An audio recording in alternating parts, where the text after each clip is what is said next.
A NASA e a astronomia moderna dizem que a Terra é um globo gigante, girando a 1000 milhas por hora ao redor de seu eixo central, viajando círculos a 67 mil milhas por hora ao redor do Sol, espiralando a 500 mil milhas por hora ao redor da Via Láctea, enquanto a galáxia inteira dispara como um foguete a ridículos 670 milhões de milhas por hora pelo universo, com todos esses movimentos originados de uma alegada explosão cosmogônica, ou Big Bang, há 14 bilhões de anos.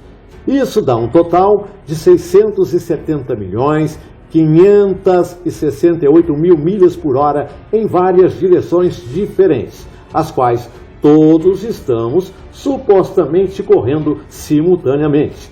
Ninguém jamais viu, sentiu, ouviu, mediu ou provou tal movimento. Porém, a vasta maioria das pessoas aceita sem questionamento que a Terra, claramente imóvel, debaixo de seus pés, está, na realidade, movendo-se a cerca de 600 milhões de milhas por hora. A NASA e a astronomia moderna dizem que Polaris, a estrela do Polo Norte, está em algum lugar entre 323 e 434 anos-luz, ou cerca de 2 quatrilhões de milhas distante de nós. Primeiro, note que isso está entre 1,9 quatrilhão e 2,6 quatrilhões de milhas, efetuando uma diferença de cerca de 600 trilhões de milhas. Se a astronomia moderna não consegue sequer concordar quanto à distância das estrelas em centenas de trilhões de milhas, talvez sua ciência seja defeituosa e sua teoria precisa de reexame. Contudo, mesmo admitindo suas estrelas obscuramente distantes, astrônomos heliocêntricos não podem explicar adequadamente como Polaris consegue permanecer sempre perfeitamente alinhada diretamente acima do Polo Norte, se a Terra-globo estivesse realmente girando de oeste a leste, a 1000 milhas por hora, orbitando o Sol em sentido anti-horário, a 67 mil milhas por hora, espiralando ao redor dos braços exteriores da Via Láctea a 500 mil milhas por hora, enquanto dispara pelo universo a 670 milhões de milhas por hora. Como é que poderia ser conceitualmente possível que Polaris, 2 quatrilhões de milhas de distância, dia após dia, ano após ano, mantenha sempre seu alinhamento diretamente acima do Polo Norte? Isso significa que a 2 quatrilhões de milhas de distância, Polaris teria que estar espelhando perfeitamente os vários movimentos simultâneos da Terra de oscilação, giro, espiralamento e disparo. Polaris deveria estar disparando na mesma direção pelo universo a exatamente 670 milhões de milhas por hora. Deveria estar seguindo as mesmas 500 mil milhas por hora de espiralamento por 225 milhões de anos ao redor da Via Láctea e espelhando as mesmas 67 mil milhas por hora de órbita anual ao redor de nosso Sol. Ou a Terra é estacionária, como senso comum e experiência diária testifica. William Carpenter escreveu: supõe-se no discurso regular da teoria newtoniana que a Terra esteja, em junho, cerca de 190 milhões de milhas longe de sua posição em dezembro. Ora, como podemos, em latitudes medianas do norte, ver a estrela do norte ao olharmos de uma janela que dá para ela, e a partir do mesmo ângulo, da mesma vidraça, da mesmíssima janela ao longo de todo o ano, é prova o bastante para qualquer homem em seus sentidos que não fizemos nenhum tipo de movimento. E não é só isso. Vista de uma Terra-bola, Polaris, situada quase diretamente acima do Polo Norte, não deveria ser visível em lugar algum no hemisfério sul. Para que Polaris pudesse ser vista do hemisfério sul de uma Terra globular, o observador teria que estar de algum modo vendo através do globo, e milhas de terra e mares teriam que ser transparentes. Polaris pode ser vista, contudo, até aproximadamente 23,5 graus de latitude sul. Dr. Robotan escreveu: se a Terra é uma esfera e a estrela polar suspende sobre o eixo norte, seria impossível vê-la um único grau além do equador ou 90 graus a partir do polo. A linha de visão tornar-se-ia uma tangente à esfera e, consequentemente, vários milhares de milhas fora e divergente da direção da estrela polar. Muitos casos, contudo, estão registrados da estrela polar do norte sendo visível muito além do equador, tão longe mesmo até do Trópico de Capricórnio. William Carpenter escreveu: a teoria dos astrônomos de uma Terra globular necessita da conclusão de que, se viajarmos a sul do equador, ver a estrela do norte é uma impossibilidade. Porém, é bem sabido que essa estrela foi vista por navegantes quando estavam a mais de 20 graus a sul do equador. Esse fato, como centenas de outros fatos, relega a teoria ao vexame e nos dá uma prova de que a Terra não é um globo. Para justificar esse problema flagrante em seu modelo, heliocentristas desesperados, desde o final do século XIX, têm afirmado que a Terra-bola, na realidade, se inclina convenientes 23,5 graus para trás em seu eixo vertical. Mesmo essa brilhante revisão à teoria deles não pode justificar a viabilidade de muitas outras constelações, no entanto. Por exemplo, Ursa Maior, muito próxima a Polaris, pode ser vista a partir de 90 graus de latitude norte, o Polo Norte, descendo por todo o caminho até 30 graus de latitude sul.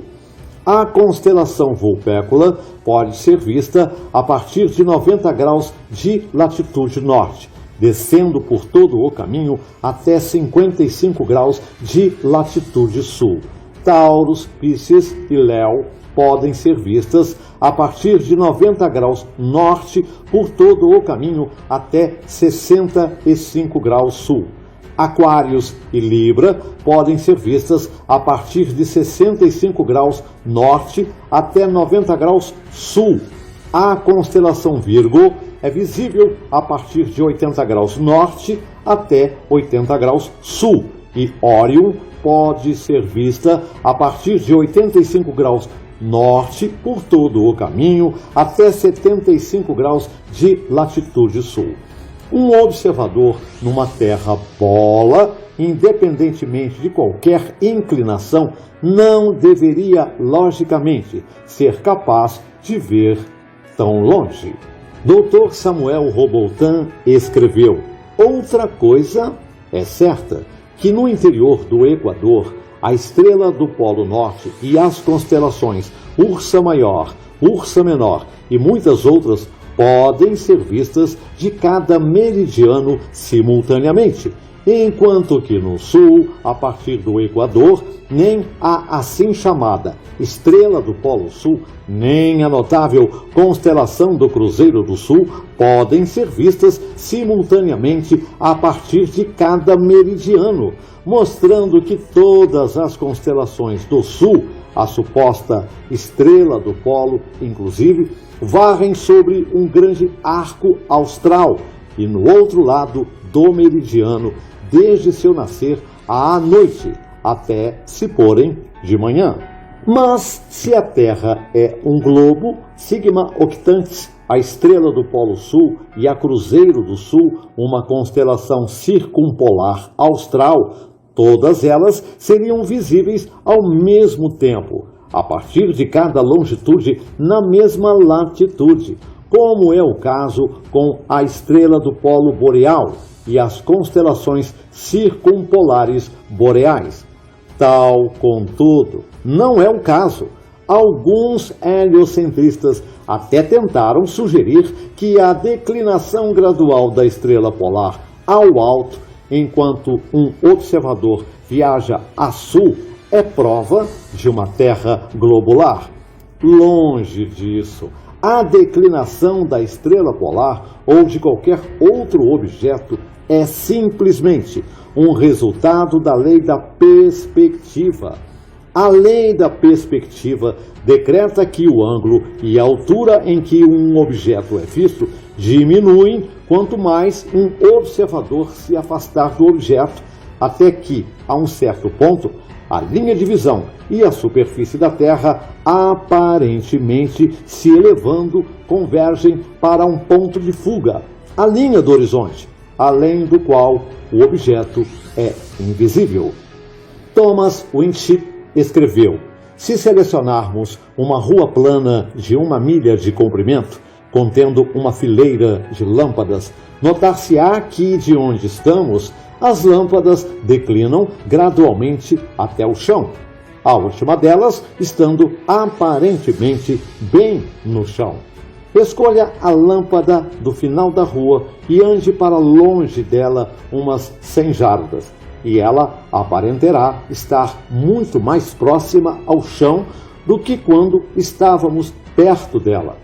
Continue andando para longe dela, e ela aparentará estar gradualmente decaída até ser vista pela última vez no chão e então desaparecer. Agora, de acordo com os astrônomos, toda a milha decaiu somente cerca de 8 polegadas de uma extremidade à outra, de modo que essas 8 polegadas não poderiam justificar a enorme decaída da lâmpada ao nos afastarmos dela. Isso prova que a decaída da estrela polar pode ocorrer e de fato ocorre em relação a uma superfície plana, simplesmente porque aumentamos nossa distância a partir dela, o mesmo com uma lâmpada na rua. Noutras palavras, quanto mais nos afastarmos de qualquer objeto acima de nós, como uma estrela, por exemplo, mais ela fica decaída, e se formos longe o bastante, ela afundará ou aparentará afundar no horizonte e então desaparecerá. O escritor fez o teste da lâmpada muitas vezes com o mesmo resultado. Dr. Roboltin escreveu: tem sido urgido a miúde que a Terra deve ser um globo, porque as estrelas no hemisfério austral se movem ao redor de uma estrela polar do sul, do mesmo modo que as do norte revolvem ao redor da estrela polar boreal. Esse é outro exemplo do sacrifício da verdade e da negação das evidências dos nossos sentidos para o propósito de apoiar uma teoria que é em todo sentido falsa e antinatural. É sabido por todo observador que a estrela do Polo Norte é o centro de um número de constelações que se movem acima da Terra numa direção circular. As mais próximas dela, como a Ursa Maior, etc., são sempre visíveis na Inglaterra, durante suas revoluções completas de 24 horas. As mais distantes, a sul, nascem a norte-nordeste e se põem a sul-sudoeste. Ainda mais longe, a sul, elas nascem a leste ao norte e se põem a oeste ao norte. Quanto mais longe e ainda visível a sul da Inglaterra, o nascer é mais a leste e sudeste e o pôr a oeste e sudoeste. Mas todas as estrelas visíveis de Londres nascem e se põem de um modo que não é compatível com a doutrina da rotundidade. Por exemplo, se ficarmos de costas para o norte, nas terras elevadas, conhecidas como o Assento de Arthur, perto de Edimburgo, e notarmos as estrelas no zênite de nossa posição, e assistirmos por várias horas, as estrelas no zênite afastar-se-ão gradualmente a noroeste. Se fizermos o mesmo em Woodhouse Moor, perto de Leeds, ou em qualquer dos topos de montanha em Yorkshire ou Derbyshire, o mesmo fenômeno é observado. A mesma coisa pode ser vista do topo de Primrose Hill, perto de Regent Park, Londres, a partir de Woolwich, ou Shotter Hill, perto de Woolwich. Se permanecermos toda a noite, devemos observar as mesmas estrelas se elevando em direção à nossa posição, vindo do noroeste, mostrando que o trajeto de todas as estrelas entre nós e o norte central move-se ao redor da estrela do Polo Norte, como um centro comum de rotação, tal qual elas devem fazer sobre um plano, como se prova que é o caso da Terra. É inegável que sobre um globo, estrelas de zênite iriam nascer, passar ao alto e se pôr no plano de posição do observador. Se agora assistirmos com cuidado e do mesmo modo as estrelas de zênite do rochedo de Gibraltar, o mesmíssimo fenômeno é observado. O mesmo também é o caso com o Cabo da Boa Esperança, Sydney e Melbourne na Austrália, na Nova Zelândia, no Rio de Janeiro, em Montevidéu, Valparaíso e outros lugares no sul. Se, então, as estrelas de zênite de todos os lugares da Terra, onde observações especiais foram feitas, se elevam no horizonte matutino até o zênite de um observador e descem no horizonte noturno, não num plano de posição do tal observador, mas no arco de um círculo concêntrico com o norte central. A Terra está, por conseguinte, provada como sendo um plano e rotundidade completamente refutada, mostrada com efeito como sendo impossível.